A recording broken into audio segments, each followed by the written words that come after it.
Scoop in, y'all, we got it. Scoop in, y'all, we got it. Scoop in, y'all, we got it. Scoop in, y'all, we got it. Scoop in, y'all, we got it. Scoop in, y'all, we got it.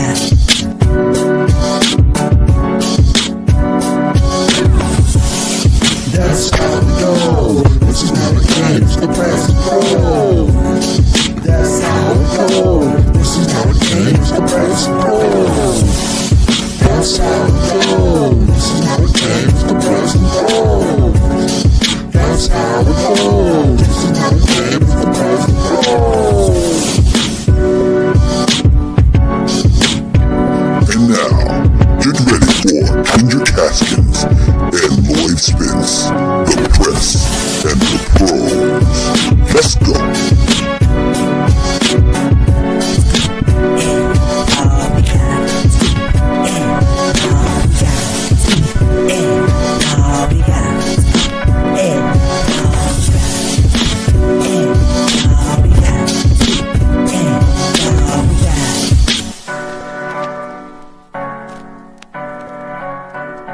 It's good to be back.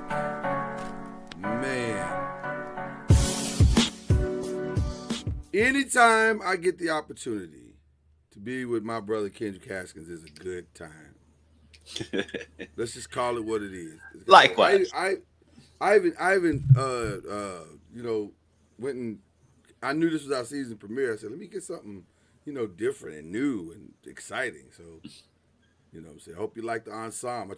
This is the sportsman's tuxedo is what I have on. Right? Brand new hoodie, get a hat to the back. Shout out to TLC. Here you go. I'm here. What's up with you, brother? I broke out my old Grizzlies long sleeve. I love it. I love it. I love it. I love it. It's that time. You can smell it in the air. All the sports are colliding at once. Yay. Everybody's back in full swing or about to be. It's so wild. It's the sports fans got to be the favorite time of the year because you got the incredible baseball playoffs. Hockey's getting underway. The NBA is getting underway. Football is in full swing. The NFL season is completely flip-flop from normal. It's madness. I mean, the Ravens and Chiefs might both miss the playoffs. That's a reality. Possible. I mean, it's not out of the realm of possibility at all. Neither have looked great this season. So, yes, that is a strong possibility, sir. The way the Chiefs lost the other night is the way the Chiefs usually win games. And wouldn't it be interesting? Wouldn't it be interesting if they would start losing games the same? Because you're living as the old Bon Jovi praise and worship song used to say. You're living on a prayer. You're living on a prayer. It's that this is not a sustainable way of winning games, and so I agree with you. Nothing is as it seems. And you know what's wild? Before one last NFL note, and it's wild to say Dallas is not out of it for the NFC East now. Philly's falling apart. I'll be honest with you. Listen, last week for us was just all self-inflicted. The Giants. It was just all That's what's going to happen when you have a rookie quarterback. And that's going to happen when you have a rookie quarterback. But I don't know if anybody's out of it. It's nothing is off the table. I think the streak of the NFC East having a different winner every year is going to continue. Safe. Yeah, it's safe. Yeah. I think it's safe. I think it's between the Dallas and Washington. It's really falling apart. Well, I know nothing is off the table. 9 wins might get it done. Yeah. For whoever gets there first. Yes. 9 wins might get it done. But obviously that's the great Kendrick Haskins. Y'all already know that. Lloyd Spence. Y'all know what we do here. This is Press and Pros. We're back early because we just wanted to come back early. It's time to come back early, and we're here. The NBA still feels like it's starting early. The NBA is starting early. They made that rule, and I don't know if I love it because I think games start next week, right? If I'm not mistaken, 21st. Okay, so we're So we close. got We're, another- we're about 13 days away, Mhm. which is wild. Yeah, we have a Which is double header wild. we have a double header on NBC, to which the second game starts at 10 o'clock. So I don't know what that means for our news. And that's the Lakers and Golden State. Golden State. That's right. And that's a must watch for those who can find NBC on their, good If luck you with can't that. find NBC, that's on you. Well, listen, you're right, but also, I mean, you can get NBC with an antenna. So, I think it's going to be on NBC and Peacock, if I'm not yeah, mistaken. it's on both, but it will be on the regular NBC. You'll need to watch it on NBC. Most people don't even know what Peacock is. Like, they're still trying to figure Which it out. is With crazy. all due respect to Peacock. Which is crazy that people still have difficulty with that, because it's been around for a while now, and they've been having games on there for a while. It's been around for a while. This is, they're not a new concept. No. NBA on NBC is, well, no, that's not a new concept either. If you're as old as we are, They're bringing back the is- music. I love that too. Don't you just love that? I do, but like Fox has been using that song for their college basketball coverage. Hey.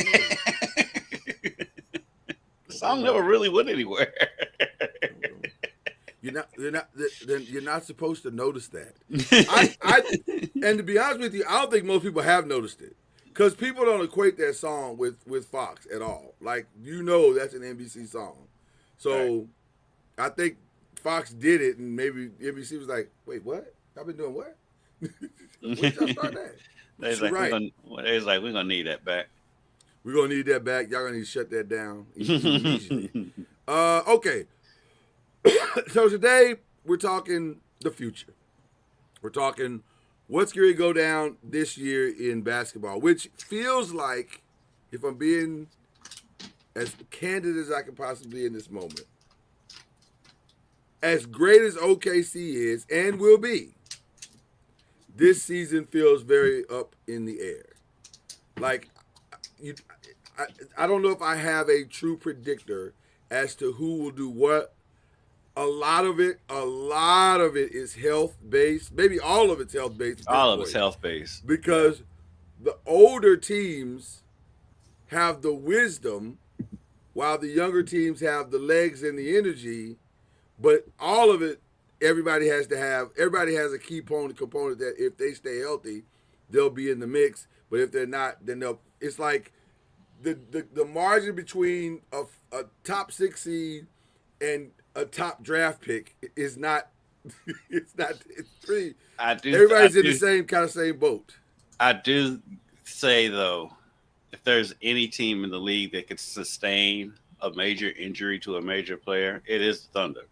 The Thunder are set up for both short and long-term success. Yes. They are doing all right. Shout out to Sam Presti for putting it all together. The dude, Yes. He has solidified.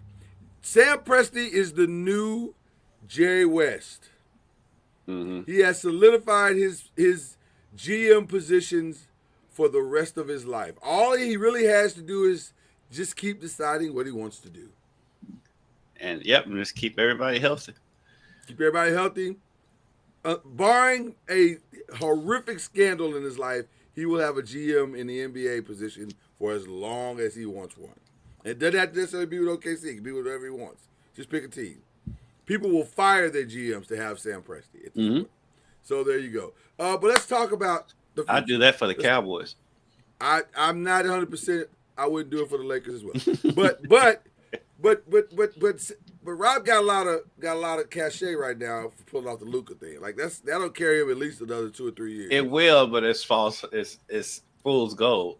I mean, we said it back then, and I still say it. In the long term, the Mavs got the better of that deal.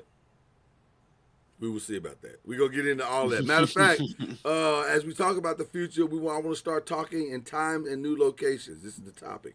So this is going to be a very fill-in-the-blank quiz. This is, how you had a pop quiz the first day back? That's what this is. This is a pop quiz. We're going to be a pop quiz today. Pop quiz. Okay. All right. So you talked about the Mavericks. In April, where will the Mavs be? The Mavs will be where? I think they'll be a playoff team. I don't think they'll be far enough down in the standings to be fighting for the play in. And the only reason why I'm not saying they'll be higher is because Kyrie's going to be out. But Right. they've got enough pieces to where they'll still be a playoff team. They'll be probably about a middle of the pack playoff team. But now, in order for that to happen, doesn't Cooper Flag have to be contributing? Yeah, I think that's probably the fairest statement I can make for a rookie that's literally 18 years old. Not even kidding. He's 18 years old. So he has to be contributing something. And AD has to remain relatively healthy. Well, what's interesting about what you just said, sir? Have you seen the picture that's circling the internets? Yes. He found whatever weight Zion lost. He was like, you know what? Coming to camp in shape is overrated. Hamburgers. He looked big, bro. Like he looked sizey. Yeah. And they asked him about it. And he said, I know that. I understand where I am. I'm gonna play I need to play myself into shape. But that's what I wanted to do. And I'm like, you wanted to do that. Doesn't seem like the perfect strategy for someone who's injury prone. It didn't work in Los Angeles. But he never came in this far out of shape either. Not this far. I think a lot of what that is just age. And just like, it starts to get harder. Unless you maintain it. It starts to get harder to get it off. That is very true. It's harder to get it off, and it's harder to get motivated to train especially in the off season. He's got a family now. He'd rather do other things than be in that gym, apparently. And so, I mean, that's one of the things about LeBron's longevity that is amazing is that he has fought off that urge to, you know what, I'm gonna skip this day. Yeah. He hasn't done that. And so, I mean, that's what sets him apart from just about everyone else who's ever played in the league. Yeah. I'm going to say they got a lot of moving parts in Dallas, and it all has to go right, up to and including the final healing of Kyrie Irving. So I think I'm going to agree with you that they're going to hover around 6, 7, or 8. But Gafford's out. He'll be back to start the season. Like 3 weeks, I think I heard 3 weeks or whatever. That's a lot of managing, and then inevitably, as a Laker fan, I can say this. Inevitably, AD is going to miss at least 25, 30 games. I won't say that. He didn't do that. He didn't miss that many games his last couple seasons with the Lakers. He missed it last year. But he came back. But I'm talking about the 2 years before that. He didn't miss that much time. He missed quite a bit. He missed about 10, 15 games. Even that year, right? But look, for him, okay, at this point, not even just for him. At this point, with anybody in NBA that misses only 10 to 15 games, that's low management, right? That's low management. Okay, I'll meet you halfway and say 10 to 15. But I'm leaning more on the upper side. I'll give you 15. I'm gonna give you 15. Okay, we'll meet comfortably at 15. Okay. In April, the Luca Doncic, or it should say Luca Doncic instead of. I like the Luca Doncic. I kind of do now. Now that I hear it, he sounds like the Don. The Luca Doncic will be what? What will you be filling in there? MVP candidate.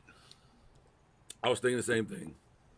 I think they've set him up in such a way, and I think JJ intentionally has set him up in such a way that they want him to be featured.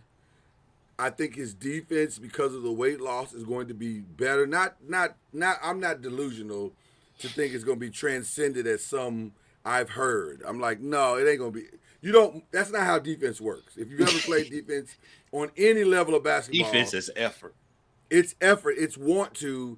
and he's going to have to prove want to the rest of us. Like I don't see him jumping from I don't care to I'm a first team. Like now it'd be great if he did that. Be awesome if he did that. The Lakers are probably a 2 seed if they do that.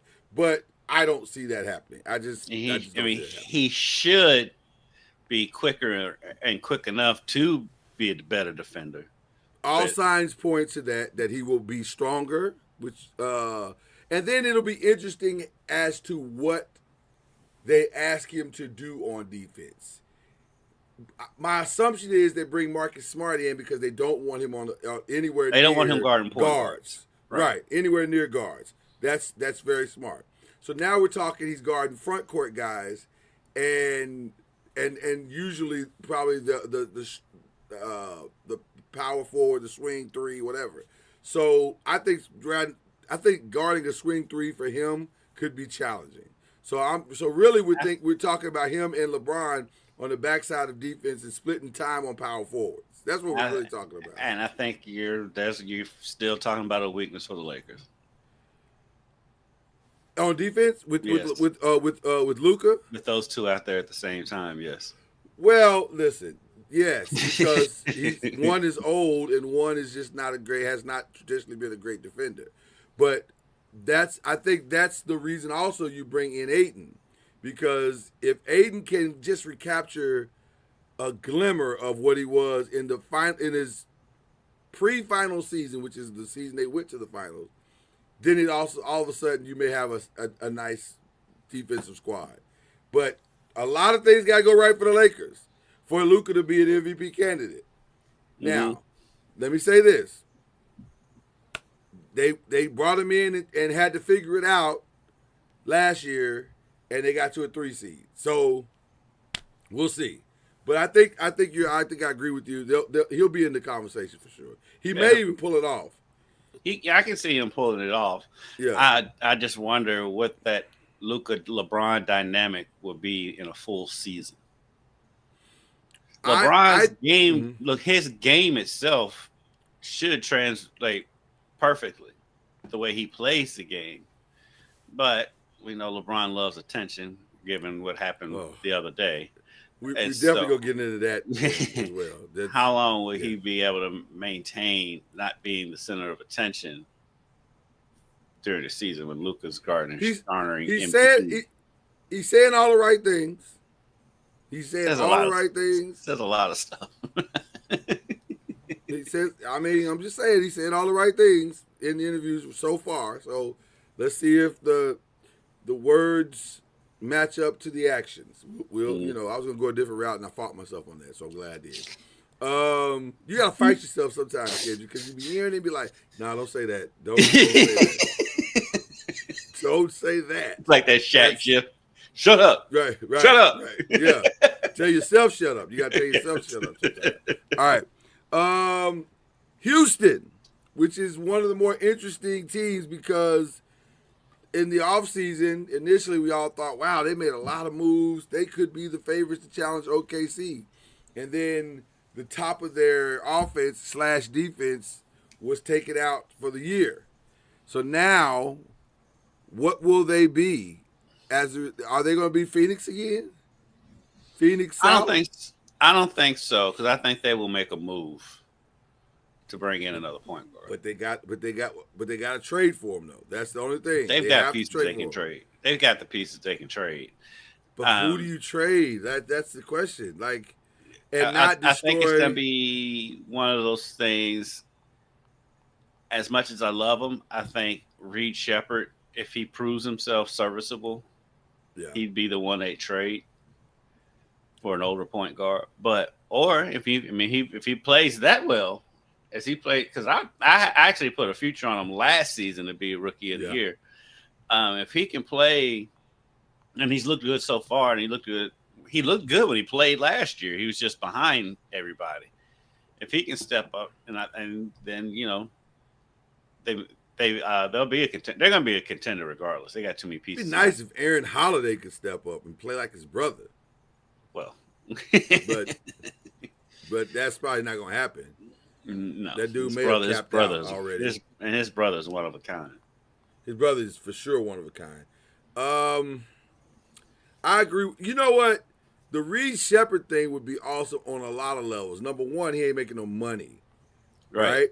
So Yeah, he's still on a it'd rookie be contract. it'd be nice to have him be great, and you can ride that out for a couple of seasons and save the dough. Like that would be awesome if he could just be. He don't have to be like the greatest. Just be serviceable. You know what I'm saying? A solid 10-10, play some solid defense. Yeah, Be maybe good. 12-8. Yeah. 12-8 would be great as well. You know, we'll take that. But the thing that I worry about for them is the making things harder for Amen Thompson, because Amen Thompson, see, those who understand how the game works, Amen Thompson was great because Fred VanVleet is efficient. He did his job very well guarding point guard. So Amen didn't have to worry about pick and rolls. He didn't have to worry. And Amen is a great defender in and of itself. I don't want to take anything from him. Mm-hmm. But it helped. But if you understand communication at the top of a defense, or even on the backside, one of the things that makes those defenses great is the ability to communicate what you're seeing. So early communication on the screen and roll, early communication on dives, early communication on any movement or that's happening on the court from somebody who understands what we're seeing is critical for the success. Now, pardon the French, but Amen's out there butt naked trying to figure it all out in his third year. And so it's going to be interesting. He still has Dylan Brooks over there. He does not. Where's Dylan? Dylan is now, in order to get KD, they had to send Dylan to Phoenix. I didn't know he was in that trade. Wow, yeah, that's what I'm saying.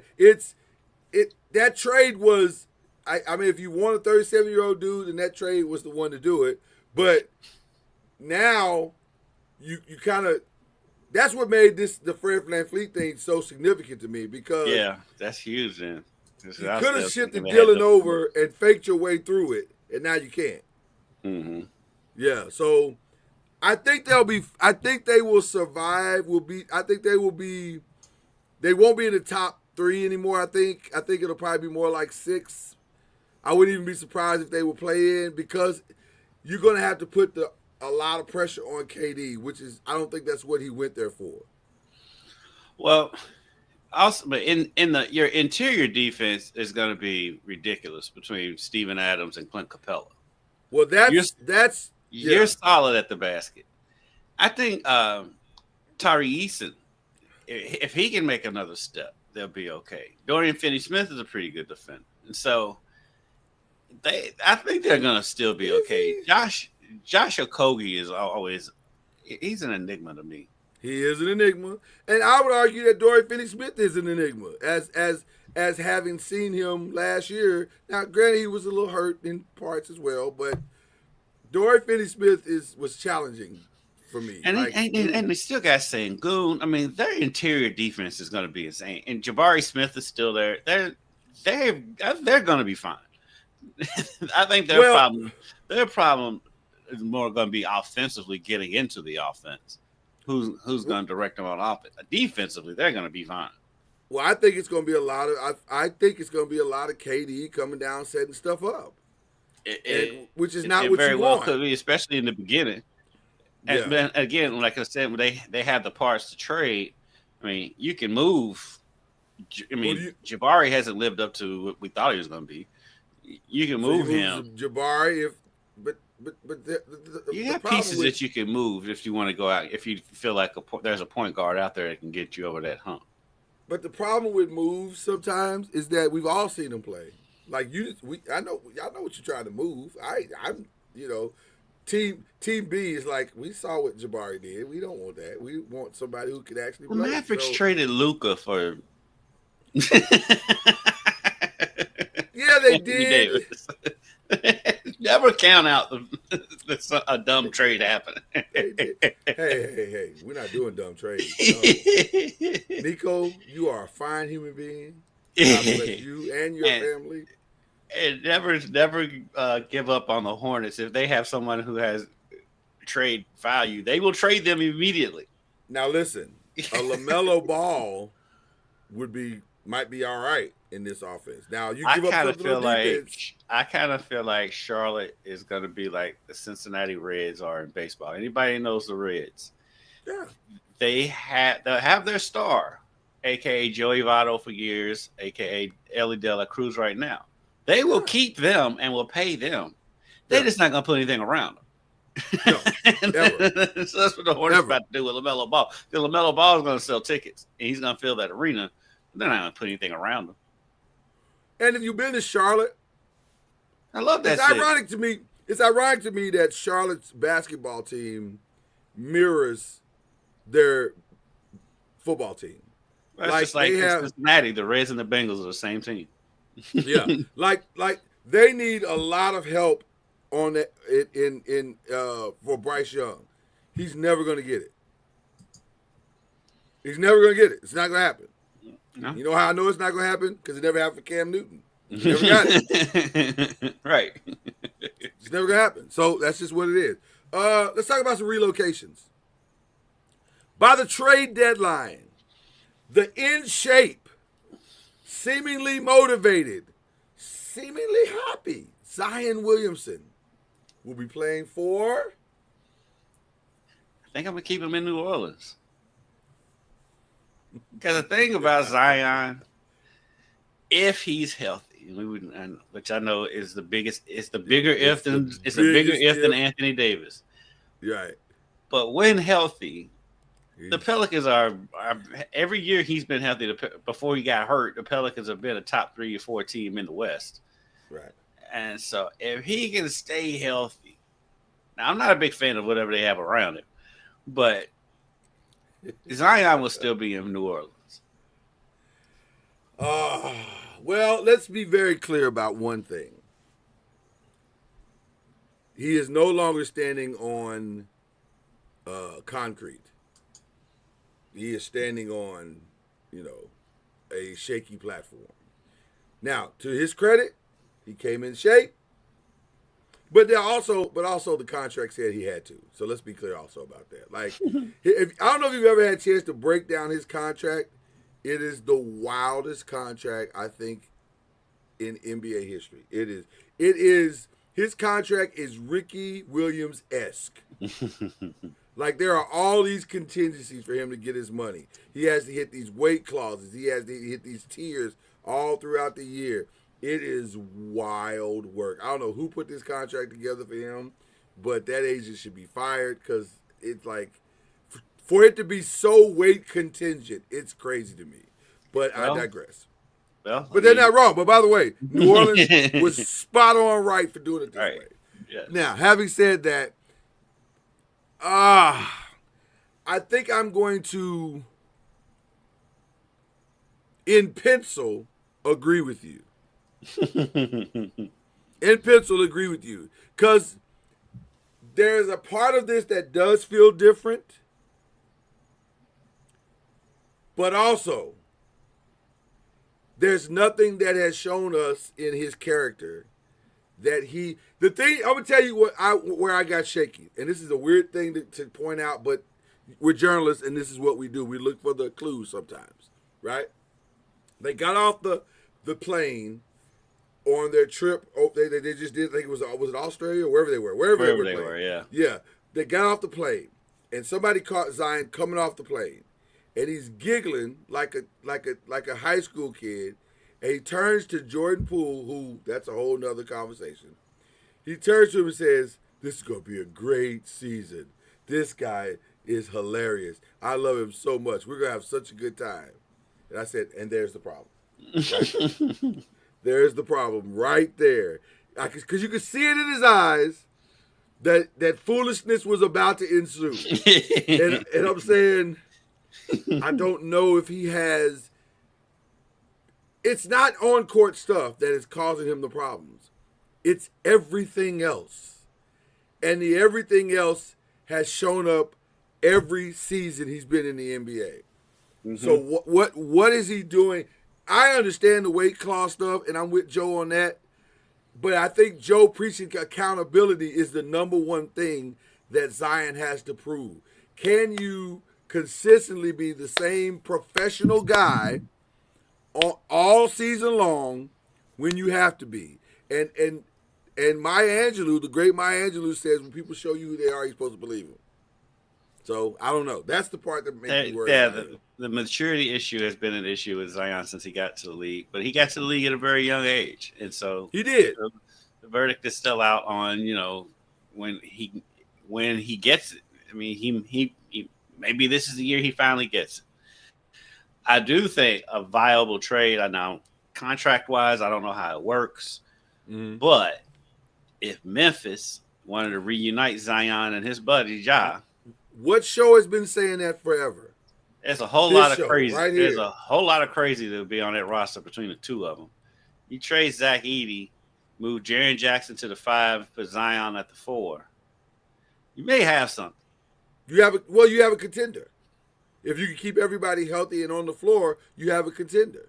There's no disrespect to Zach Edey. I just think if that's the deal they want to make, that's who they'd have to give up. Is Zach Edey. 1,000%. 1,000%. So in pencil, I will agree with you. But I am not convinced yet because I just know the man Joe Dumars, and he don't play. Right. If Zion starts doing Zion things, Joe's gonna, excuse my language, but Joe's gonna get his ass out of there. Mm-hmm. It's that simple. It's that simple. So there you go. Okay. By the trade deadline, a lot of rumors came out yesterday. By the trade deadline, Giannis will be playing for, because he has put full pressure on. He's put full pressure on the Bucks. He can do it all he wants. He still has another 2 years on his contract. Is it 2? Is it 2? I think it's 2 years. I think next year is the last year of the contract. He's not on his last year this year. That's why they wouldn't trade. That's why they didn't trade him this offseason. Right. It's not on his last year, but I want to say this is his option year, if I'm not mistaken. I was thinking next year's the option year. See, and even if it is his option year, they don't have to trade him right now. They don't have to trade him now, but what they can't do is let the noise get too loud. Let me think about that again. Yeah, the noise. Like I don't trust the Bucks to make good decisions. That's all I'm saying to you. That's why I think he'll still be there.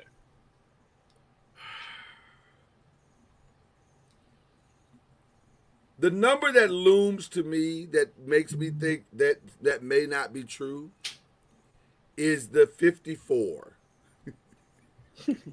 Because where do the Bucks go? Where do they go? Like, here's their financial roster.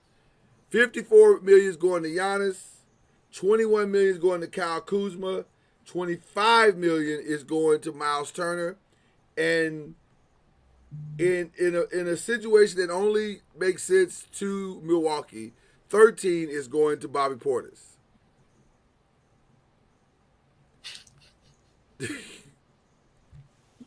So where do you go get the help? Either this team is going to be good, or they're going to be mediocre. Now, the only thing playing in the Bucks' favor this season is that the entire East may not be that great. That's another reason why I think he's going to still be there. Because, I mean, it's the Knicks and the Cavs, and then maybe the Magic, if they can stay healthy. Then what? Atlanta? On paper, Atlanta is better. Yeah, but you don't trust them. You don't trust them at all. I mean, they've got because Porzingis is going to miss 40 games. So you don't trust them, and so they'll still be right there in the mix. I mean, the Bulls, Washington. That might be the only saving grace is that Miami ain't got nothing. Year for the East. Yeah, Miami hasn't, and they're still trying to sell off parts. So, okay, I gotta check on that contract because I really think, and I'll have that answer for you in a minute. I think he's still in Milwaukee this year. Okay. Speaking of Atlanta, everybody's kumbaya right now in Atlanta. The roster, we did a great thing. And they said, Trey Trey was like, since we better now with our roster, can I get an extension? It's like, you're so silly, Trey.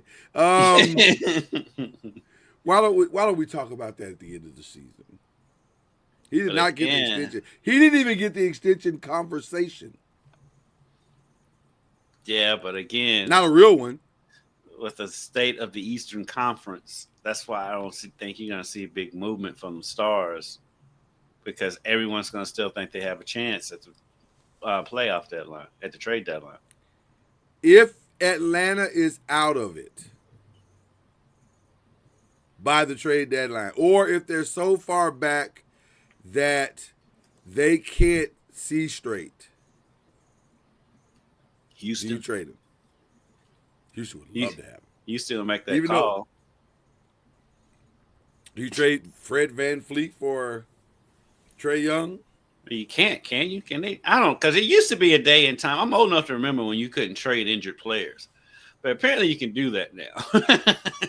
So it's a thing. It's a thing. You are correct. Giannis has, well, so this is the third year. This is of the contract, right? He has 3 years left. This is the third year. The only question I have is the opt-out of the other thing. I don't know how that opt-out works. But that's what they say. I thought it was like that's why they didn't have any serious conversations in the offseason, because they don't have to move him right now. They don't. They have him under contract for another couple years. And so They do. But I just feel like if the noise gets too loud, first of all, it's wildly uncomfortable right now. Because it feels like they have a very strained relationship. Just like it's uncomfortable in Atlanta. Trae Young is not comfortably in Atlanta. It's because, and let me say this, I'm not convinced that Trae Young is the answer in Atlanta. That's the other part. Because he is with all due respect to the young man's offensive prowess, see, prowess is a great word, by the way. He is a massive defensive liability. And therein lies the rub. Right. Therein lies the rub. Do we keep putting money in a guy who probably, especially from a defensive perspective, does not make us better? That you have to hide on defense? That you got to hide on defense? And what is his? I'm trying to see what his number is. Wow, he didn't even come up in the trade machine. What's that about?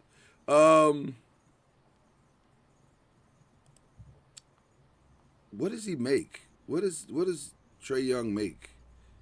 He makes oh God, he makes $45 million. Because you're gonna say he's got to be up there near the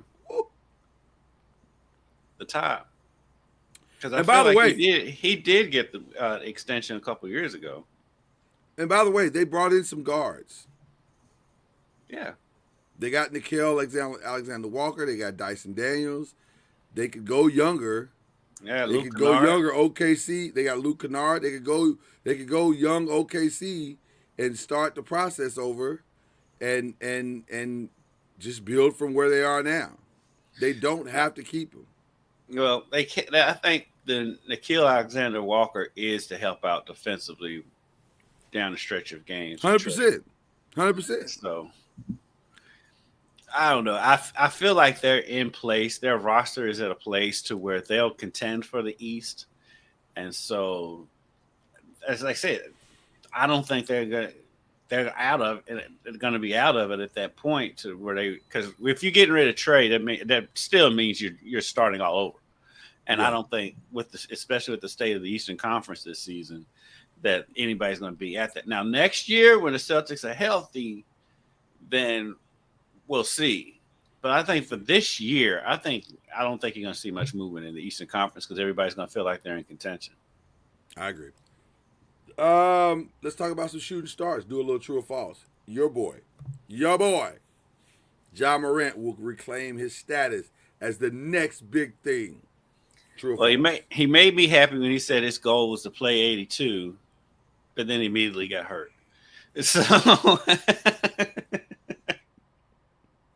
but technically, It's not an injury. Yeah, it's just An an ankle. in-season injury. It's just an ankle, and he's got a couple weeks. But I do. I feel like I think there has been some growth there, some maturity there. Just listening to some of his comments coming into the season. Um, Saying all the right things. I will Yeah. concur with that. and he's funny. He's still funny. The whole thing Good time. when he put his shoe up on the desk. He's a good time. He's a good time. And so, and then him wearing his Murray State's gear at Belmont because they were big rivals when he was at Murray. And so, I think I think he takes that step. I think he's learned. He's had enough life experiences to grow. He came into the league very young, 2 years in college, and so the only thing that worries me about a lot of these with Memphis, New Orleans is their rosters are so young. They don't have that OG on their roster. They don't. To grab these young cats and show them. But and the one balancing act they did have that had youth but had good sense, it seems like they traded that away in Desmond Bain. So now I think KCP could be good for Ja on that front because he's not the old man. He is kind of the old man. He's for that roster. He is right for that roster. He's an old 32. He literally is the oldest man on that roster. That is wild. I know. I did not realize that. Wow, that's crazy. Okay. And so I think he's going to be good for Ja. And then for that, now on the court, I don't see giving up Desmond Bain for KCP, but that could be a locker room thing. Just to get some age in there. But their roster is not going to bowl you over. And so they're going to have to make some kind of moves to compete in the West. This is a blue-collar team that, as we like to say, is going to have to get it out of the mud for sure. And because you don't want to put the heavy lifting solely on Jaren Jackson and Ja, but that's where you are right now. There's not a lot of relief for them on this roster if guys don't take the next step. And like a Scottie Pippen Jr., it'd be nice to see him take the next step. I think Ty Jerome is a good addition for them. Ty Jerome taking the next step would be great because he's got experience. Braxton Key taking a bigger step would be significant for Jaren Jackson if he can do that. Zach Edey taking a big step would be outstanding. Yeah. And then G.G. Jackson and Jalen Wells, they both have to take a step. They are so weird because they basically are the same guys. Just G.G. has a little bit more of a motor, but they're basically the same guy. They're the same player, yeah. So 100%. But they need them to take steps because that's a low-key weakness on this team. That was a low-key weakness on the team last year was that 3 spot because they are so inconsistent because they're so young. And so somebody needs to step up. One of the two of them needs to step up and be like, this is my spot.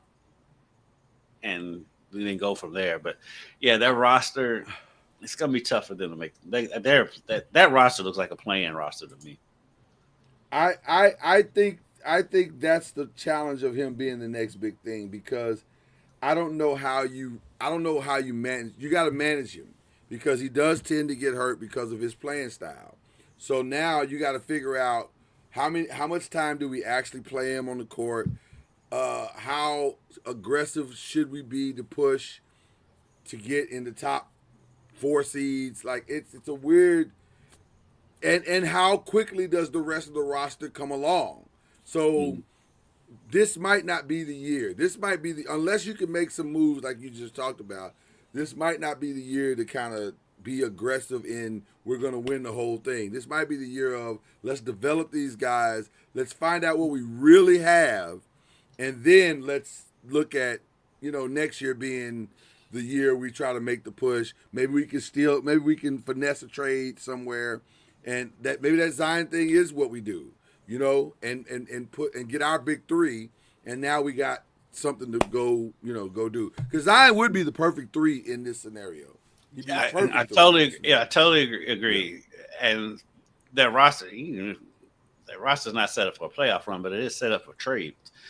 Yeah.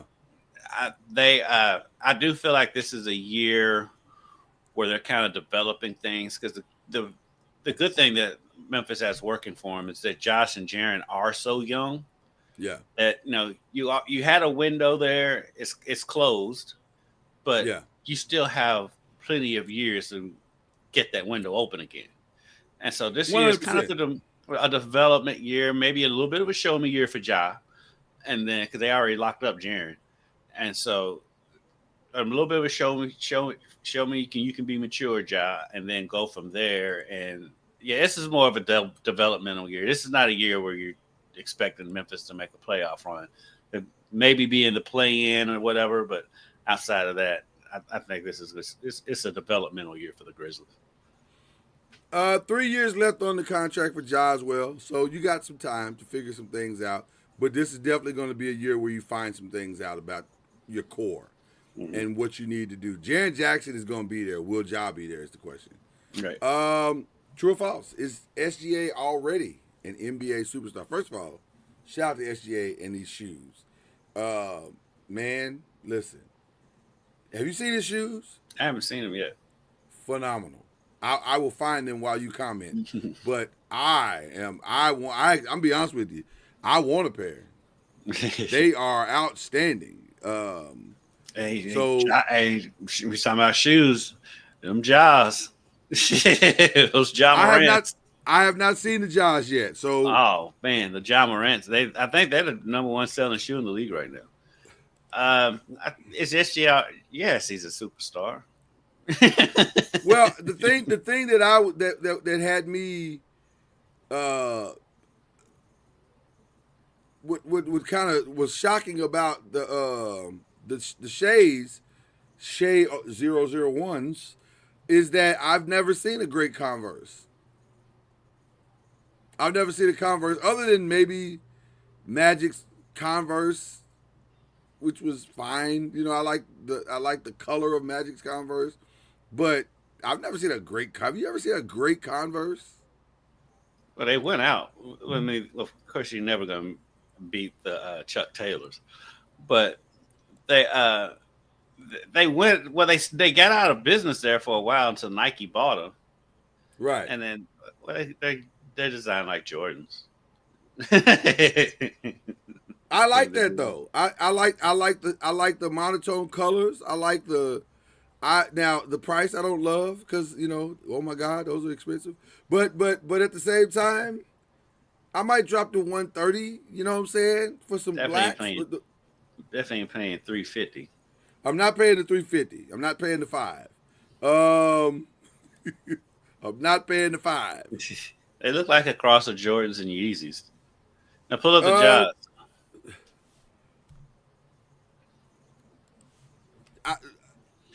Actually, I'm surprised for the way the Shea dresses. Those shoes are plain compared to where he designed them.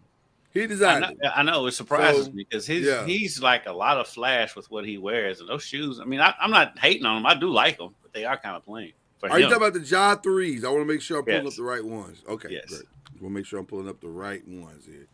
The Ja 3 is.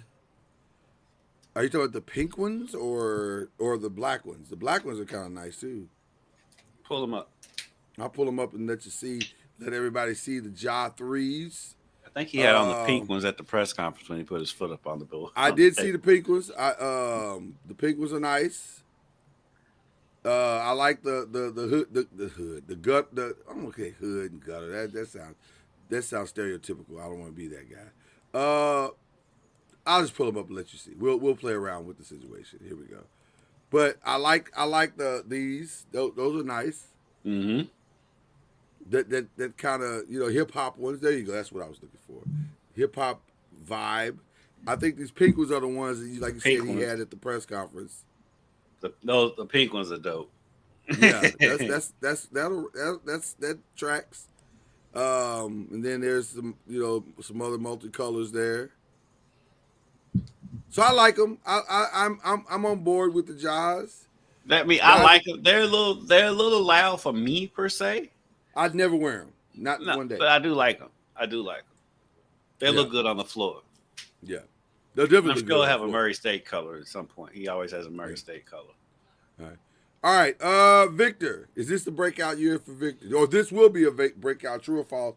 This will be a breakout year for Victor Wembanyama. I kind of felt like last year was until he got hurt. Well, that's why I said this is the year. Because I think, will he play the 82? I don't think he's ever going to play 82 because of his frame. Really? Because his frame. His frame's not his. He did put on some muscle. I love the way he looks, but that frame is not conducive to 82. It's the legs, isn't it? You Yes. don't like the legs. No, it's like a baby deer. He looks like a baby deer on ice, trying to learn how to. I love Wemby. Because he is a walking cheat code. Nobody is supposed to be able to shoot threes and be able to just reach his arm out and dunk from the free throw line. I wonder if anything, what can you do? Does he need to follow the KG blueprint maybe? I think he's his own blueprint. Well, the reason why I say that is because one of the things that gets guys like Wembanyama in trouble is what he's being asked to do. I think that's what has gotten Zion in trouble because he's being asked to do far more than that body type can do. Now, the weird part about this is Jordan Poole might be the reason why Zion can play all the games, because which is crazy to say about Jordan Poole. I know, but he might be because your case is because Jordan's going to shoot the ball a lot. Jordan's going to shoot the ball, and it's going to require Zion to go down low more, which is probably what he needs to do. He should not have to go baseline to baseline on every play like they've had him doing historically throughout his career in New Orleans.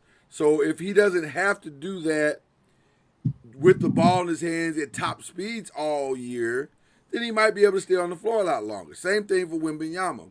If he's not having to shoot threes all year, and you can push him down low and let him play more conservative basketball, then he might be able to stay on the floor. Because you're right, those legs don't look like they can go 82. So I'm concerned about that. But how they manage that will determine his breakoutness, in my opinion. But they've got the pieces around him, though, for it to be a breakout season. Listen, the team on paper looks ready. And again, no one is talking about the De'Aaron Fox move, but to me, that is one of the better moves in the NBA. I'm a big De'Aaron Fox guy. That speed alone and the shooting ability, you have a 1-2 punch out there. Don't sleep on what Keldon Johnson brings to the table for Kentucky, for San Antonio, right? Kentucky. So they've got pieces around them to. They'll be a playoff team this year for sure. I think so as well. What about nobody's looking, but here we are. Who's going to be the breakout team of 25-26? The breakout team.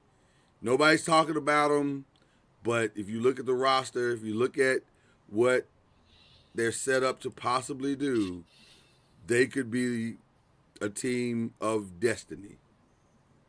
Pistons. I agree. 1,000%. The Pistons. 1,000%. I don't think last year was a fluke at all. Right. And again, going back to the East, the way the East is, they could come out of that thing. They can come out of that thing. You know whose roster didn't change last year or going into this year? The Pistons. Right. They look like a team who's smarter now, who's wiser now, who understands who we are. We understand what our culture is. We understand what our coach is wanting. Now, the other factor of that is you're not sneaking up on anybody anymore. That's over. Right. So there's no more flying under the radar. But if they embrace what their coach taught them from last year in a down East year, Wouldn't shock me that they're the 2 seed. Wouldn't shock me that they're the 3 seed. Would not Because shock I me mean, at all. especially when you look around the Eastern Conference, who's a better point than Cade Cunningham? Maybe Brunson. Maybe Brunson.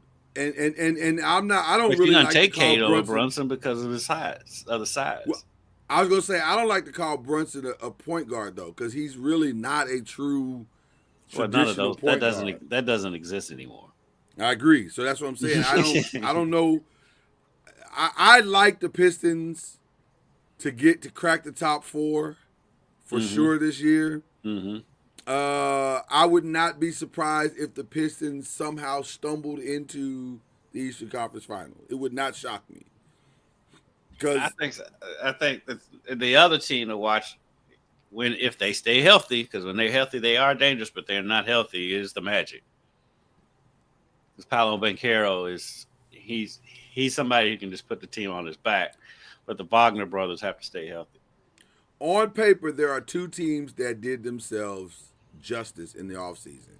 That is the Houston Rockets and the Orlando Magic. Orlando Magic have set themselves up for a breakout year. I don't know if they're flying under the radar because they make the playoffs when they're not healthy. Yeah. So now they look like they could take a top 3 spot if healthy. Well, the good thing is Desmond Bane he's been relatively healthy over his career, and so I think he'll be there. But listen, both Wagners have gotten hurt, and Paolo. If Paolo can stay healthy, I think they've got pieces to make a real run. Is there a sneaky team in the West? We talked about 2 teams in the East. Is there one sneaky team in the West that could sneak into this thing and you'd be like, oh man, I didn't see that coming? Only reason why I don't say anybody in the West because nobody out West will surprise you because it's so loaded. You know what I mean? It's so loaded out there, and so no.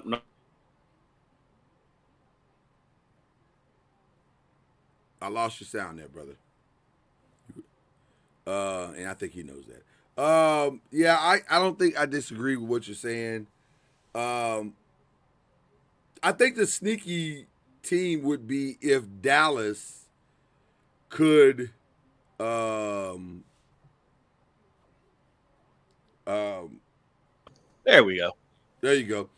The sneaky team would be if Dallas could somehow navigate the waters long enough for everybody to get healthy, and then they start to make a run. Because if everybody gets healthy, Dallas is a solid squad. And I've heard there's an outside shot that Kyrie could be back by the playoffs. I've heard that too. I don't believe that. I mean, the time frame does, and the way people are coming back from that injury, the time frame does suggest he could. My only drawback with that is his style of play. I don't know if his style of play is conducive to coming back early because it's like shifty and he depends a lot on quickness. Yeah, I don't know if that would be conducive, but I mean the way people are coming back from ACLs now is crazy to me. That's how I feel about Jason Tatum. I see him on the court. I see I don't love trying to get him back for what? He's 25. He's 26. Like, why are we trying to rush that dude back? He got time. Yeah. We've seen what he can be when he's healthy. Let's get him healthy. Yeah. And as much as we like to say it's a 1-year injury, it's not. It's really a 2-year injury because the first year is spent trying to remember what you were doing before you got the injury. Mm-hmm. And your body has to get used to that and the cardio of that. And so it takes a little while to get. Like, look with Klay Thompson. Klay Thompson is just now shooting the ball like he was. Like, it took a while. So, I don't know what the rush is, but I wouldn't push for that if I was them. Just out of pure curiosity for me. With or without Zion Williams, the New Orleans Pelicans will finish where? I think bottom to the play-in. Okay, yeah. Bottom playoff team to play out to a play-in team. I don't see a 6 because I just think the 6 teams that are better than them are going to be better than them all year long, and I just don't see how they Yeah, because like you string look enough at the games six, together. because I mean OKC, Houston. Yep. I still think Dallas is better than them. Yep. Golden State should be better than them. Yep. Lakers should be better than them, but they're Should be so better than them. the Yeah. Lakers go on wild losing streaks. And so who am I forgetting?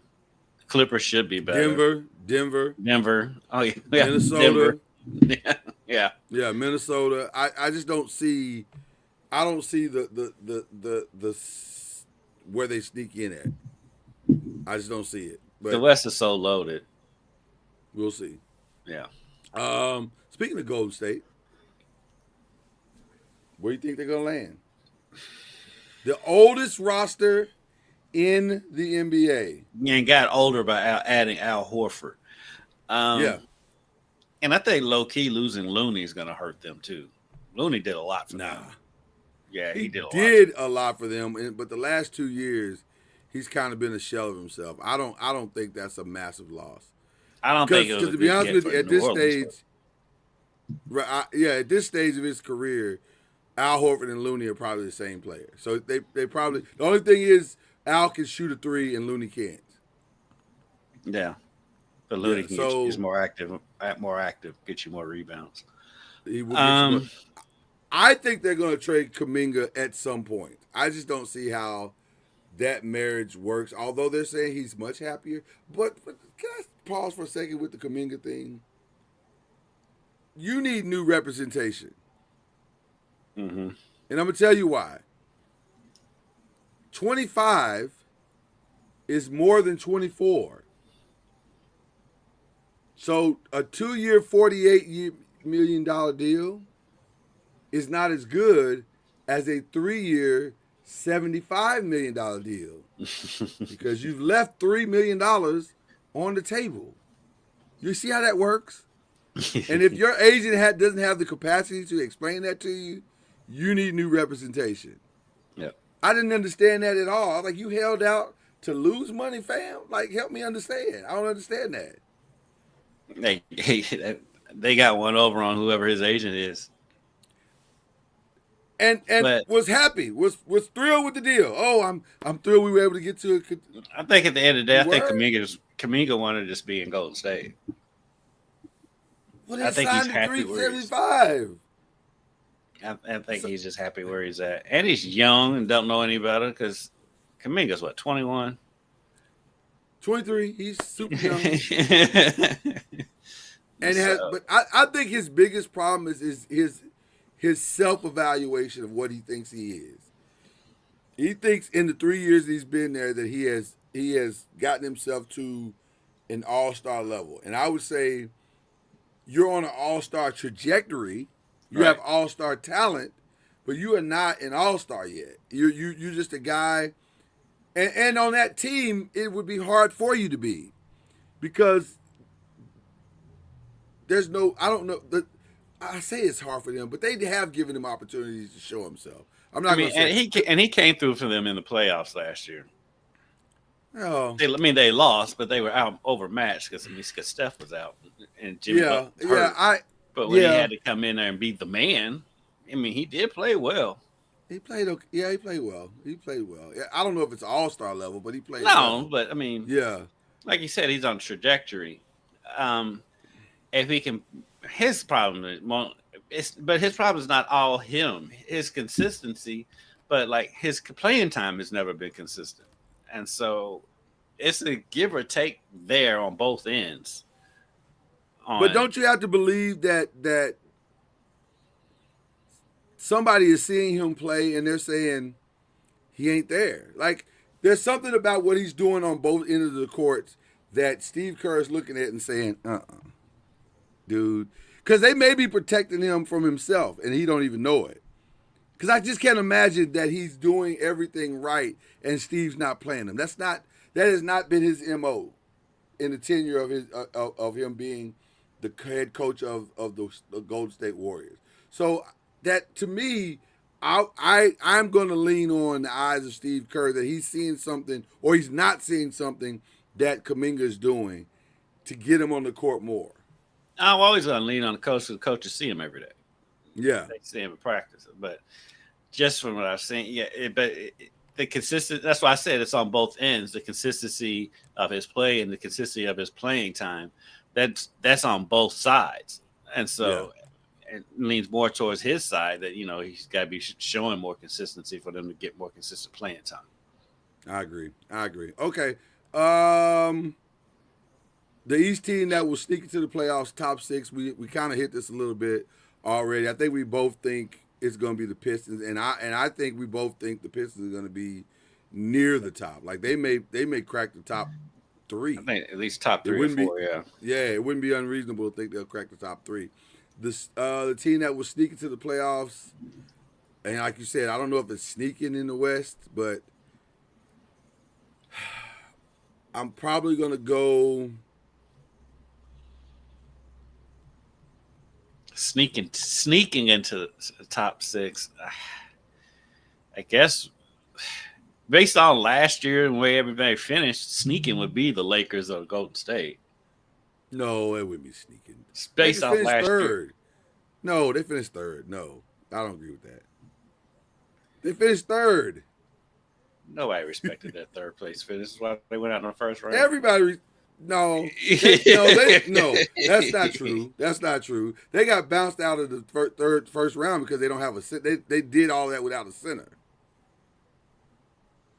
Nobody. That's like I said. Nobody respected them as the 3rd. The only reason why they was respected as the third place because of the names on the back of the jersey. Nobody thought they were going to do anything. Well.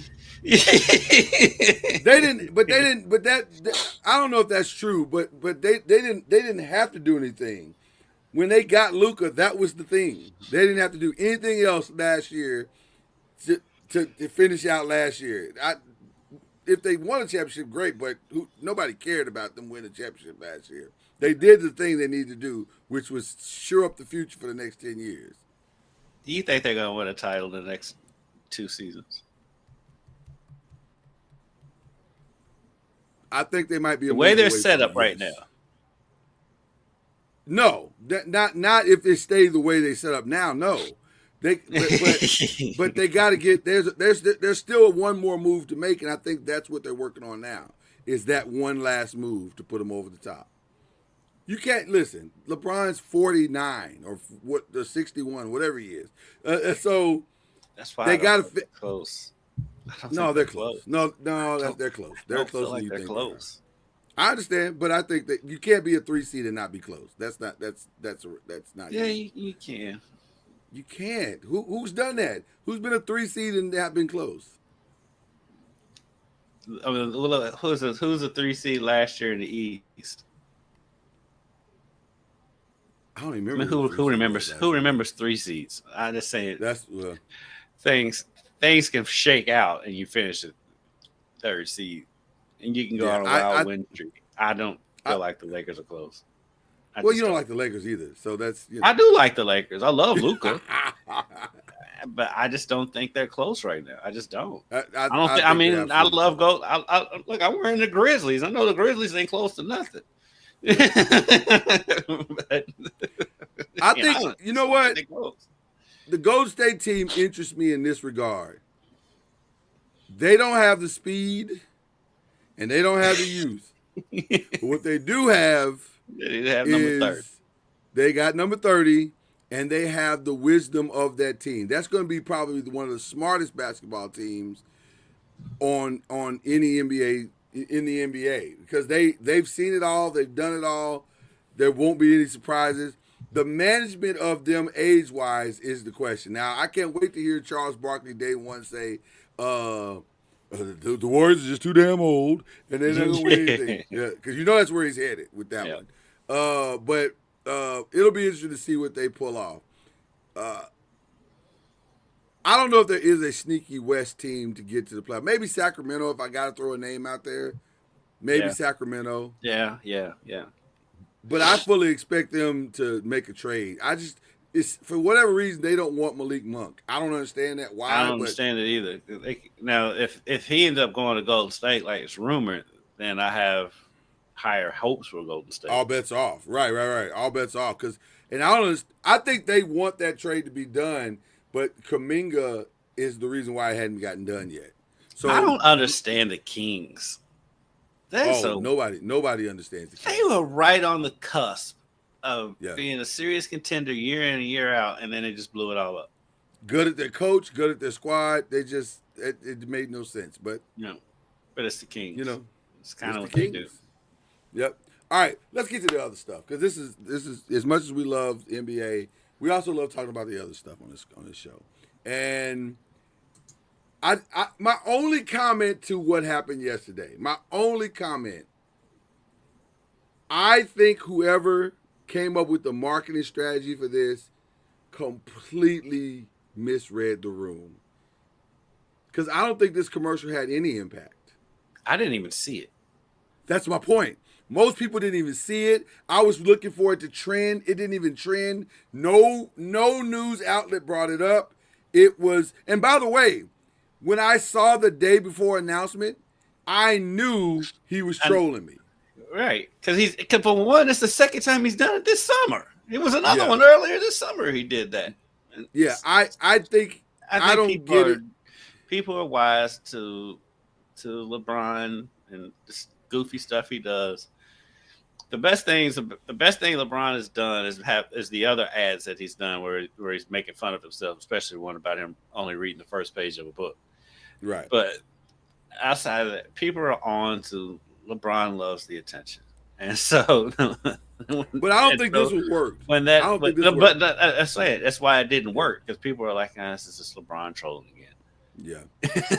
Speaking of not working, I don't know how much time you spend on the TikTok, but I don't have TikTok. The Swifties are not happy. Why? With the new album. But the numbers suggest that they are. Well, I think the numbers suggest that Taylor Swift has a fan base that is always going to put her at the top of things, especially in week one. But if you go to TikTok, if you go to some of the, they are not happy. To use the little French I do know, un mas. They are not happy. And I'm a little surprised because I have not heard the album and probably never will because I'm not a Swiftie. But she is catching strays. They hate the Travis Kelce song. I think it's like kind of really risque, and she's using like some language that she doesn't normally use. They don't like it. They do not like the album at all. The reviews aren't good. It is not going over well. This is the third album from a veteran this year that people have said, ugh, right? The Drake album didn't go over well. There's another the Lil Wayne album didn't go over well. And now this one. It's interesting. Now, having said all that, she'll probably win 5 Grammys. I think part of it too. It's like this new generation, like they only want to hear from their own generation. They don't respect anything that's older than them. Is Taylor not their generation anymore? She's not their girl? Taylor's like 30-something now. She's aged out. She's aging out. So how's Beyonce not aging out? Because her fan base is so strong? And she switched it up. Well, that's true. She did switch it up. But that's what Taylor's trying to do. She's trying to switch it up. Be a little risque. Take some chances. Taylor's 35 years old. They're not feeling it. They are not feeling. I didn't even know that was true until like a few content creators that I follow. They were like, "Yo, have y'all been watching this?" And I went over to the TikTok and was like, "Oh," and it was more than a few people. Like it is trending on TikTok that the album sucks. Yeah. So everybody deserves a dud. Everybody has dud albums. Nobody gets it right every single time.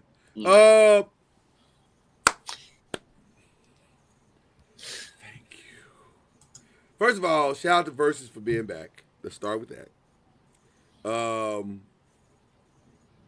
I'm looking forward to this. I am very much looking forward to October 25th, Cash Money and No Limit. Now, I am lowering my expectations for this reason, because I still don't know if Lil Wayne and Birdman are on the same page. It doesn't feel like they are. And also, I don't know who Master P has left to go get to perform. Like, Silk. baby. That's all left because I think him and Mia X fell out, and so Yeah, something went wrong at the Essence Fest, and it didn't. She didn't get her money or something. I don't know what it was. yeah, I heard about it. Yeah. I know they But fell yeah, out. yeah. And I don't know what's going on with that. Obviously, can't get to see Murder. Yeah, well, no, you can't get see Murder. Yeah. Is Silk free right now? I mean, not Silk, but See Murder? No. He had Mystical. Is he free right now? Is he back in jail? Because you never know with Mystical. You don't know with Mystical. Which, by the way, I am a Mystical fan. I was a Mystical fan before he signed with I was too. Yeah, and in fact, I would argue that he was better before he signed with No Limit. But that's a whole nother conversation. Is Mystical free? Let's ask the Google. Is Mystical? He does have Snoop. He does have Snoop to draw on. Snoop might even show up. I guarantee Snoop will show up. When does Snoop not show up and stuff? So no, Mystical is still in jail on first-degree rape. I don't think that's his only rape charge either. Oh, don't. Why? Why are we doing that? Like, is that true? Is that really true? You're probably right. But, that's crazy. He served time for that before. Do you play Mystical? Do you play Mystical for the? You have to play Mystical for the verses, don't you? Don't you have to play? Can you play it without him there though? But I mean, both of them are a mess. I mean, only thing we know for sure with Cash Money is that Juvie will show up. The rest here's what's going to be interesting about this. This is a game time decision. It's very much a game time decision. Here's what's going to be interesting about this versus. It's all going to come down. It's all going to come down to how each one and who presents the verses. Because do you really want to hear Birdman presenting songs at a versus? I'm not sure I do. So that probably needs to be Manny Fresh. Like, Manny needs to do it. At No Limit, do we want to hear P doing it? But there's nobody else to do it, right? I mean, P would be fine presenting them. So it's going to be really interesting. Actually, it would probably be Snoop presenting. It would be better if it was Snoop. It would be better if it was Snoop. But it's probably going to be P because P ego won't let him not do it. I disagree there. I think he would. You disagree? Because he brought Snoop on in the first place. He didn't have to bring Snoop. He saved Snoop's career. He saved Snoop's career. Yes. So yeah, I don't think he'll have a problem with that. And like I said though, you talk about game time decisions. The whole thing might be a game time. The only people we know will be there is P and Manny Fresh. In theory, this is a great versus. But until it happens, 30 years ago. You know what? I don't know. I'm gonna tell you for sure. I don't know if I would have came back with this one. But Diddy messed up the one everybody wanted to see. That's over. We're not even getting the Jermaine Dupri Diddy one. That's over. No. So now, I don't know. This is a tricky one. It could be good. It could be a disaster. We'll see. But that's why I want to see it because it can go either way, and either way it's gonna be fun. So I don't even know who around now I'd want to see in a versus. I'm still on board for an Usher Chris Brown one. I'd be on board for that because that'll be a show. Yeah, that the show of that would be fantastic. Yeah. Of course, the obvious one. That'll never happen. Mary J, maybe. Oh God, no. It'll just be they don't have to sing. They don't have to sing. Just play the song. It's because it's gonna be see who can scream the most. No, don't sing. Just play the song. Just sit in the chair and talk about inspirations. Can I say something quietly, just between us? Yeah. Nobody else is watching. Go ahead. Nobody else is watching. Yeah, we're fine. I've never been a Mary J. Blige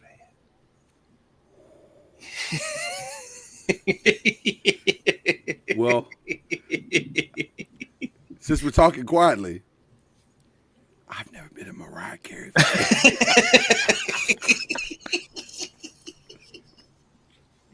I concur. Since we're Both of talking them. quietly. I mean, both of them got songs that I like, Right, but right. necessarily a fan. But a fan, like, spend my Would money I on it? spend No. money? No. Not a Mariah Carey. No. Yeah, there's maybe a couple of verses. You know the one I really want to see more than anything? I want to see Busta Rhymes and Missy Elliott. Because I think that would be a good time. It would be a good show. Yeah. That'd be a great show. Two phenomenal showmen just out there having fun. I would love to see. And they love each other. So Right. I like the love aspect of what I'd be able to see. So those are the three that I would want to see. Other than that, I don't know what else is there to see. Like, I don't want to see Lil Uzi Vert, and I don't want to see none of that. Don't do that. None of these new guys. Don't bring any of them out. Future and somebody. I don't want to see care nobody about like Future. that. Yeah. But maybe like Outkast and 8 Ball and MJG. Outkast will win because they got more popular songs. But 100%. To me, or 8 Ball and 3-6 Mafia. 8 Ball and 3-6 makes the most sense. I thought they did. No, did they do that one? I don't think 8 Ball has performed in the verses. 3-6 may have. I don't think 8 Ball. 3-6 performed. 8 Ball just be going up. They just be going about their business. They don't be- I think it was 3-6 and 3-6 in UGK or something like that. It was something like weird like that. 3-6 and Bone. Was it 3-6 and Bone? Bone, I forget who Bone was with, but yeah. Who would you put Outkast with? It would have been UGK. Who could even stand in the ring with Outkast? That's a tough stand. Tribe? But you can't with Tribe. Well, without Fife. You can't do it without Fife. that would have been so good. Same with Mobb Deep, because I see people trying to put Mobb Deep and Outkast against Pit Demi. I'm like, well, you can't do it. If fools in New York think they do, but they don't. No, they would get washed in a verse. The only reason Mobb Deep would have any chance in a verse against Outkast is if it was in the East Coast, specifically in New York, right, in the Bronx. Yeah, that they might have a chance then, but all over the rest of the United States, it's a wash, a slaughter. I don't know who you put Outkast in. That's tough, bro. Jeez. That is tough. I would love to see Outkast in the verses, though. I just don't know. Maybe you don't put them in the verses. Maybe they do like D'Angelo and just let them go on stage and play hits for an hour and a half. Like, I don't know. That's a tough one. Did you know this? Are you aware of this? That Bronny is dating Parker Whitfield? And you say, well, who is Parker Whitfield? Parker Whitfield is the daughter of DeAndre Whitfield and Sally Richardson. Remember Sally Richardson from Low Down Dirty Shame? She was the love interest in Low Down Dirty Shame, and I saw Low Down Dirty Shame 30 years ago. So you don't rewatch Low Down Dirty Shame? No, I don't rewatch. You didn't like Low Down Dirty Shame? Well, yeah. I don't rewatch it. Only movies I can sit there and rewatch now is like Money Talks. See, I'm a rewatcher. I'm a rewatcher. Although I will say this, because I've been doing this thing with my girls about bringing up their black card. So I'm bringing them back to history of black movies. And I found something out very quickly. Some of these black movies are not standing the test of time. We watched the original House Party. You can't watch that with your kids. And my girls were like, what is this? I was like, because they don't have house parties no more. They don't have house parties. So I didn't know what to do because I didn't know what to do with my hands when it was going bad. I was like, I don't know. It's a house party. People are partying at a house, so I don't know what else to tell you. It did not stand up. As much as they don't do house parties anymore. They don't do house parties anymore. House parties. Do house parties. So anyway, okay. But shout out to Bronny. I mean, and shout out to the Whitfield family for because they've been together a long time. They've been together like it feels like they're headed towards something significant. That's how long they've been I thought together. he was dating that blonde girl in high school. Mm-mm. That did once he found Parker, he was like, yes. They've been together, I think, at least 2 years. Yeah, So, good for them. you know, this feels very Martin, Eddie Murphy, where you know how they got their kids together and now they've merged the money. You know what I'm saying? That's what it feels like here. They're merging the money. They're merging the status. You know, into something significant. Happy birthday to Bruno Mars. Bruno Mars. How do you feel about Bruno Mars? Are you a Bruno Mars guy? I like his music. I do too. I don't know why. I don't know why the blacks don't like him. He came here to Bourbon and Beyond a couple years ago. We went, put on a great show. He's good. He's got those gambling debts though. Well, that's why you gotta keep making hits, Kendrick. You ain't heard from him. Hey, you got to make hits so you can keep that thing alive. I don't think my brother's got enough time to make hits because he's got to pay off everything. So he's performing. He can't make it. He ain't got time. I don't think they have. I hope they don't have him strung over a balcony one day. But I like Bruno Mars though. I don't believe as short as he is, that balcony could be 10 feet high and be worried.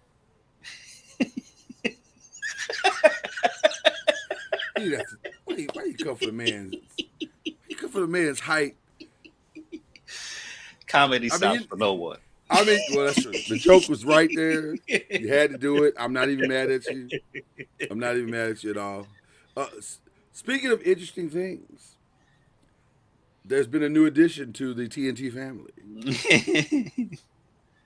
Kenny the Jet Smith is engaged. Are you aware? This got buried under all the Megan Thee Stallion, Klay Thompson news that I got this year. That Kenny was even this close to a situation. But yes, Kenny is engaged to be married. Is the same I think the beach with? Yeah. This is the girl from the beach. Her name is Tia something. I forget her name. Tia. I'll find it real quick. But listen. I'm gonna give Kenny credit for something. I don't know how he's doing it. I guess money makes the work around, but she's easy on the eyes. Yeah, but judging by those beach pictures, yeah, it's very easy on the eyes. Yeah, she's easy on the eyes. So I give Kitty credit for that. But yeah, this is his second marriage,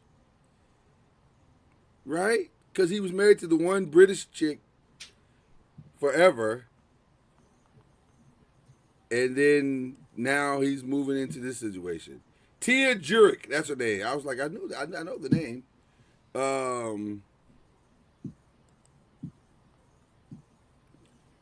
And by the way, he has a type.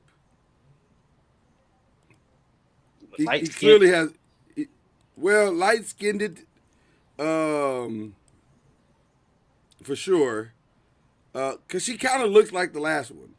That's the one fascinating thing about these guys that go through divorce. If you go marry the same girl, what's the point of divorcing? Like, you literally, like the pastor, Devin Franklin, that left Megan Good, he left Megan Good and married Megan Good. She looks they look like they could almost be twin sisters. The girl he's about. Maybe they look alike, but they don't act alike.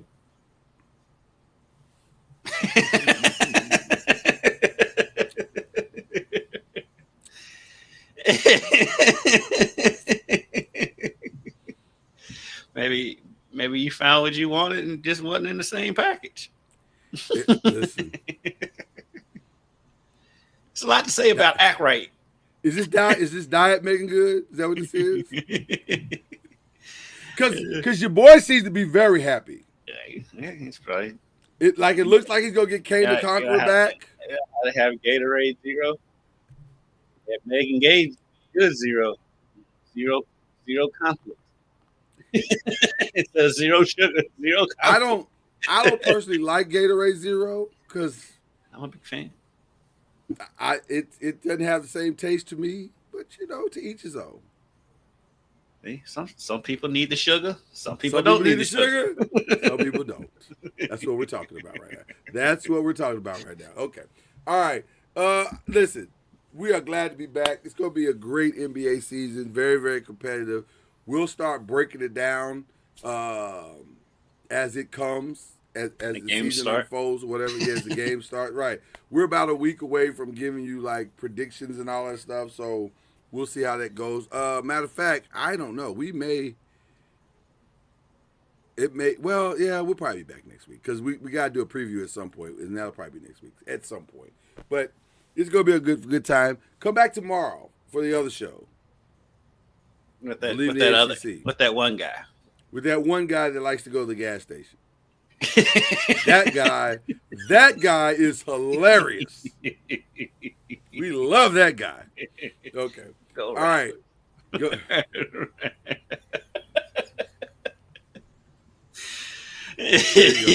All right. Hope you enjoyed the Press of the Pros. That's Kendrick Harris. I'm Lloyd Spence. We'll do it all over again next week. Yeah. We're out of here. At some point. Y'all, we got it. Scoop in. Y'all, we got it. Scoop in. Y'all, we got it. Scoop in.